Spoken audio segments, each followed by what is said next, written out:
Hello, and welcome to Year of the Vampire. Hey, you got it that time.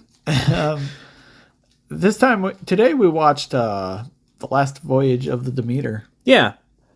We have actually heard some not great things about this movie. And I don't really see why. I really enjoyed it. Yeah, I was pleasantly surprised. It's kind of a slow burn, but that's not always a bad thing, to be honest. Yeah. I don't know. When I was looking into it, they said somebody who reviewed it said that people weren't interested in gothic horror, but Nosferatu, which we talked about last week, has gotten really great reviews, and some people are even saying it's a masterpiece, and it's slow burn gothic horror. So I don't know. I'm always up for gothic horror personally, and I just love vampire movies. So, but yeah, we didn't really have structure-ish in the last video, but I did come up with some movie discussion points that we could do: plot, acting, sound, cinematography, and special effects. All right. So first of all, plot. What did you think of the plot? I mean, it's pretty straightforward. It was just literally about the voyage of the ship transporting, all those boxes, which turned out to be having Dracula and a lot of dirt. Yeah, I believe that comes from the original Dracula novel. I read it a long time ago, but something about he needs the dirt from Transylvania or where he was buried to swap his home. It essentially keeps him alive when he moves. Yeah, because he has to be near it.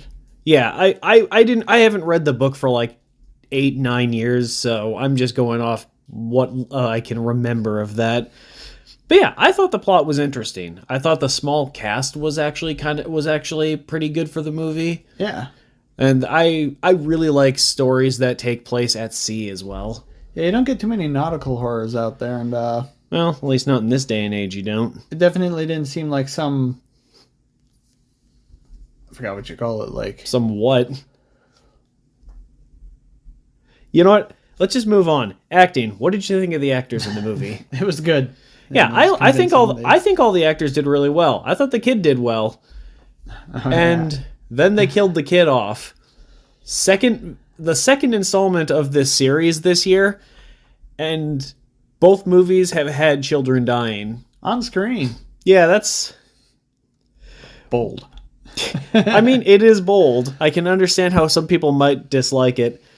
The sound/music. Oh, I thought it just worked perfectly with it. Yeah, there wasn't an overabundance of music. Yeah, it was mostly playing during the more tense parts where Dracula was actually appearing and slaughtering the sailors. And it was mostly atmospheric stuff, so it's not like it felt out of place or anything. Yeah, I don't know. I feel like what they did have it worked well, and I liked the kind of all the background and extra sounds of just kind of being on a ship and being at sea. Yeah. I don't know. The sound was good. It felt immersive. Cinematography, though. What did you think of how it was filmed in general? It was good. Yeah. Kind of dark. For obvious reasons, it was storming 80% of the movie. Yeah, and plus it was also night during a lot of those scenes. Which also makes sense. But yeah, because, I mean... It's not like some movies where it's too dark and you just can't see anything. You literally could see everything you needed to see. Yeah, so. And you couldn't see the things you didn't need to see. Now, I know they didn't do a ton of these, but special effects. I like the little amount of... The monster is probably CG'd. I think most of it was, but I think there were a lot of times where Dracula was actually just a dude in makeup too. They mixed the CG and what I think were practical effects really well. Yeah, and it was really well done. So plus the kid turning and igniting in the sun was horrifying. Oh my God. Just the people burning in the sun in general was kind of horrifying. It was brutal. Oh. But yeah, overall, would you recommend this movie? Yeah, it was pretty good. Yeah, I liked it. It wasn't as good, I don't think, as Nosferatu, but yeah. We don't have any rating system, but it was still worth watching. Yeah, so just go check it out. I don't think you'll be disappointed.